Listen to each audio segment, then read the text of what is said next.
Panama menuduh Iran telah melanggar hukum internasional karena menyita kapal berbendera negaranya. Kapal yang dimaksud adalah MSC Francesca milik perusahaan Italia. Dalam pernyataan resmi pada Rabu 22 April, Kementerian Luar Negeri Panama menggambarkan penyitaan kapal tersebut sebagai aksi ilegal. Saat ini kapal MSC Francesca telah dibawa ke pelabuhan Iran. Menurut data tahun 2024, Panama memiliki salah satu registrasi kapal terbesar. Sekitar 16% kapal di dunia berkibar di bawah bendera negara tersebut. Sementara itu, Korps Garda Revolusi Islam Iran mengklaim bahwa MSC Francesca telah melakukan pelanggaran berulang kali, termasuk beroperasi tanpa izin dan memanipulasi sistem navigasi. Selain MSC Francesca, satu kapal lain yakni EPA Minodes juga turut disita atas tuduhan pelanggaran yang sama. Kapal-kapal tersebut berupaya keluar dari Selat Hormuz secara diam-diam dan dicegat berdasarkan pemantauan intelijen. Iran menegaskan tidak akan membuka perairan tersebut kecuali Amerika Serikat bersedia mencabut blokade terhadap pelabuhan Iran.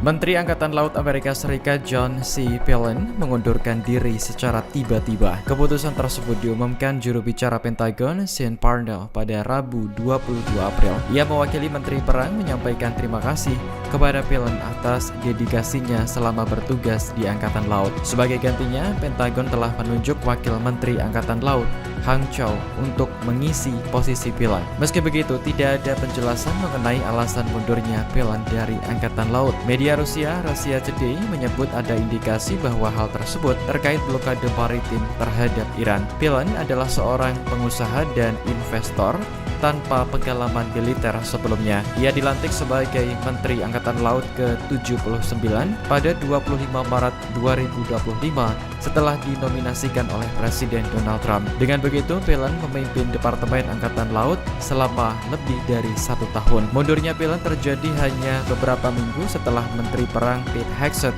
memecat sejumlah pejabat, di antaranya Kepala Staf Angkatan Darat Jenderal Randy George dan 2 jenderal senior Angkatan Darat lainnya. Menurut laporan The Wall Street Journal, Phelan sempat bersitegang dengan Hegseth. Hal ini menambah rumor bahwa kepergiannya bukan karena mundur, melainkan dipecat. China memperingatkan bahwa situasi di Timur Tengah saat ini berada pada titik kritis, yakni transisi antara perang dan perdamaian. Hal itu disampaikan menyusul perpanjangan gencatan senjata tanpa batas waktu yang diumumkan Presiden Amerika Serikat Donald Trump. Dalam konferensi pers di Beijing pada Rabu, juru bicara Kementerian Luar Negeri China Guo Jiakun menegaskan bahwa prioritas utama adalah mencegah terulangnya pertempuran. Beijing pun mendukung Iran dan Amerika Serikat untuk melanjutkan negosiasi demi tercapainya gencatan senjata permanen. China juga siap bekerja sama dengan komunitas internasional dalam mendukung hal tersebut. Sebelumnya, Trump berdalih perpanjangan gencatan senjata untuk memberikan lebih banyak waktu kepada Iran dalam mengajukan proposal. Namun, Amerika Serikat tetap memberlakukan blokade terhadap kapal-kapal yang masuk dan keluar pelabuhan Iran. Iran sendiri masih skeptis dengan keputusan sepihak Trump. Teheran bahkan curiga gencatan senjata hanya akal-akalan Amerika Serikat untuk melakukan serangan mendadak. 当前地区局势处于战和转换的关键阶段，当务之急仍是全力避免战端重启。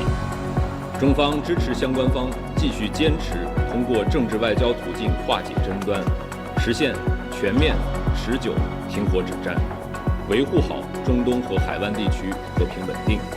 中方愿根据习近平主席4点主张精神，同国际社会一道，为此发挥积极建设性作用。You guys all see a lot of different messaging coming out of Iran, a lot of different rhetoric and language from them. I would caution you to take anything that they say at face value. What we've seen is that what they say publicly is much different than what they concede to the United States and our negotiating team privately.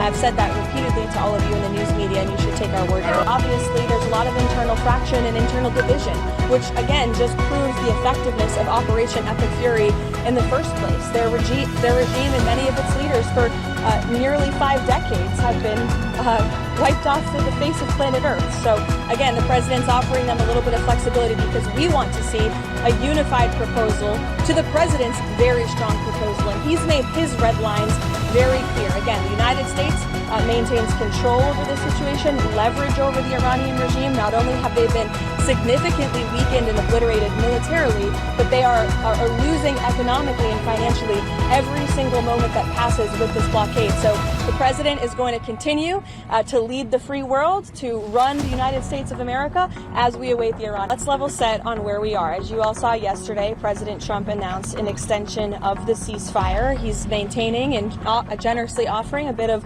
flexibility to a regime who has been completely tarnished because of Operation Epic Fury. There's obviously a lot of internal division. This is a battle between the pragmatists and the hardliners in Iran right now, and the president wants a unified response. And so as we await that response, there's a ceasefire with the military and kinetic strikes, but Operation Economic Fury continues, and the effective and successful naval blockade continues as well of ships and vessels that are moving to and from Iranian ports. We are completely strangling their economy through this blockade. They're losing $500 million a day.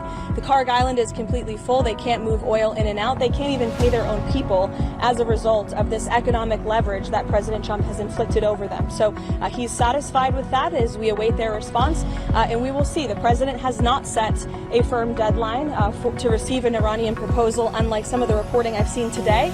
Ultimately, the timeline will be dictated by the commander-in-chief and the president of the United States.